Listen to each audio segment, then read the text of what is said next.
What's up everyone, my name is Coleman, and today, in this video, I'm going to be going over one of the newest stocks in the stock market, and that is Didi, ticker symbol DIDI.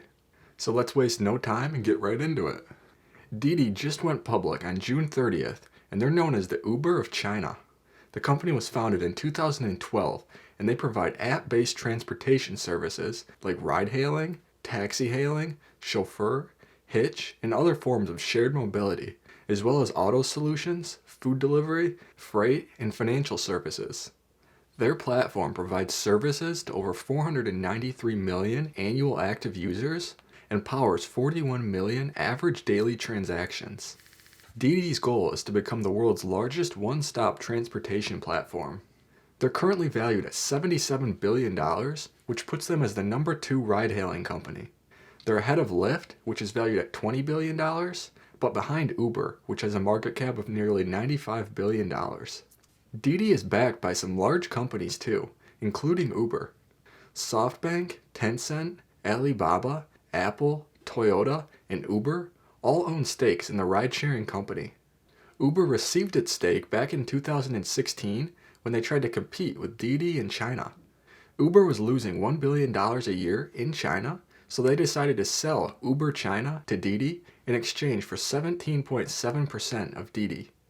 Although that percentage has since been diluted to 12.8%, it's still valued at around $8 billion. Currently, Didi operates in 17 countries, although the majority of their business is done in China. So far this year, Didi has generated $6.4 billion in revenue.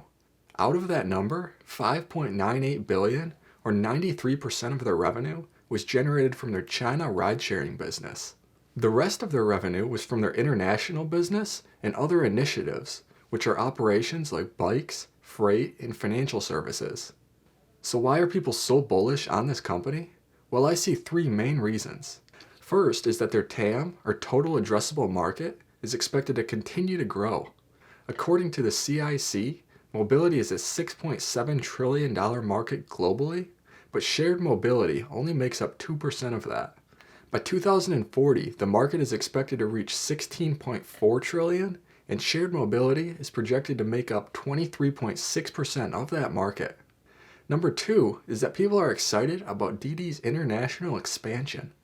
Didi's average daily transactions on their platform outside of China increased 58.9% a year from the first 3 months in 2019 compared to the first 3 months in 2021. Plus, annual active users outside of China increased at 63.5% a year during the same time period. Additionally, the company raised $4.4 billion from their IPO, and the company has said they plan to use 30% of the net proceeds to grow their presence in international markets outside of China. So people are excited about this expansion opportunity since they barely generate any revenue internationally right now. Third is that people are excited about their other business opportunities outside of ride-hailing. Over the years, they've expanded into other areas such as food delivery, electric vehicle charging networks, and autonomous driving. People like this because right now, Didi gets 93% of its revenue from mobility. For comparison, Uber only gets 55% of its revenue from mobility.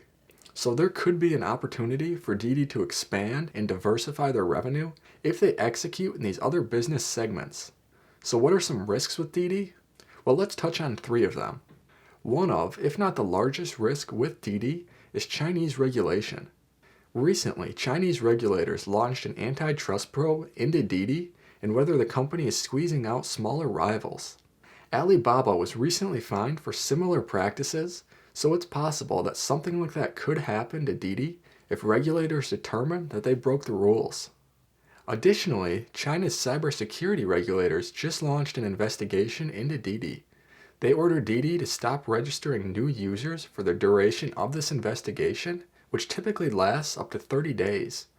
Didi's also been fined by Shanghai authorities in the past, so uncertainty around government regulation and penalties is a risk with this company. There's also the risk of profitability.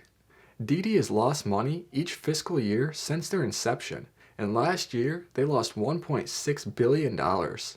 Plus, since Didi's expanding into other areas, That's expected to weigh on their profitability even more since they're going to need to increase their expenses to expand and scale.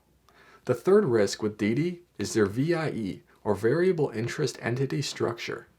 Chinese companies aren't allowed to have any foreign ownership in their companies, so instead they set up a shell company in the Cayman Islands and take it public.